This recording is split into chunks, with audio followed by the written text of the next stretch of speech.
Whenever my father would come into my room and see that the light was on and I wasn't there, he would say, "Why don't you turn off the light? Why are you wasting so much electricity?" When he went to the bathroom and saw the tap dripping, he would loudly say, "Why don't you close the tap properly? Why is so much water being wasted?" He would always criticize me and blame me for being lazy. He would scold me for both small and big things, even when I was sick. Then came a day when I got a job, the day I had been eagerly waiting for. Today, I was going for an interview for my first job. It was for a prestigious position in a large company that I in my mind, I thought that if I got selected, I would leave this house and get rid of my father's constant advice that I woke up early, wore my best clothes, applied some perfume, and was about to leave when someone put their hand on my shoulder by the door. I turned around and saw my father smiling, though signs of illness were visible in his eyes. He gave me some money and said, "I want you to be confident and not be afraid of any question." I smiled weakly, thinking that this was just another moment for him to give advice,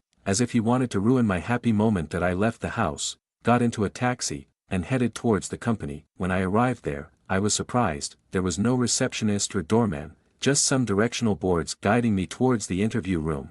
As soon as I entered the room, I saw that the door handle was loose, and almost about to fall off. That I immediately remembered my father's advice to stay positive, so I quickly fixed the handle. As I continued, I saw that the garden had water pooling in it, and a pond's water was flowing, possibly because the gardener had forgotten to turn off the tap. That I remembered my father's anger about wasting water, so I reduced the flow and redirected the water pipe to another pond. Upon entering the building, I saw that the light was on during the daytime. I thought of my father's face and immediately turned off the light. When I reached the interview room, I saw that many people were there for the job. Looking at all of them, I thought about how insignificant I must appear in front of them. Then I noticed that everyone going for the interview was returning in just a few minutes. That I thought to myself, if these people couldn't succeed despite their qualifications, how could I? I decided to leave the interview, but just as I was about to leave, my name was called. That I put my trust in Allah and entered the room. There were 3 people sitting in front of me, who smiled and asked,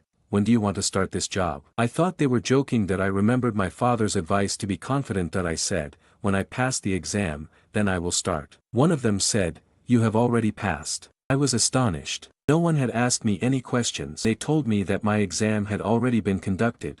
Then one person said, my name was called. That I put my trust in Allah and entered the room. There were 3 people sitting in front of me, who smiled and asked, "When do you want to start this job?" I thought they were joking. That I remembered my father's advice to be confident. That I said, "When I pass the exam, then I will start." One of them said, "You have already passed." I was astonished. No one had asked me any questions. They told me that my exam had already been conducted. Then one person said, I saw a crowd of people. Everyone's faces showed signs of sorrow. That I had arrived too late. My father was no more, and I had taken too long to appreciate his love and advice. "Father, you always showed me the right path, and I am grateful to you."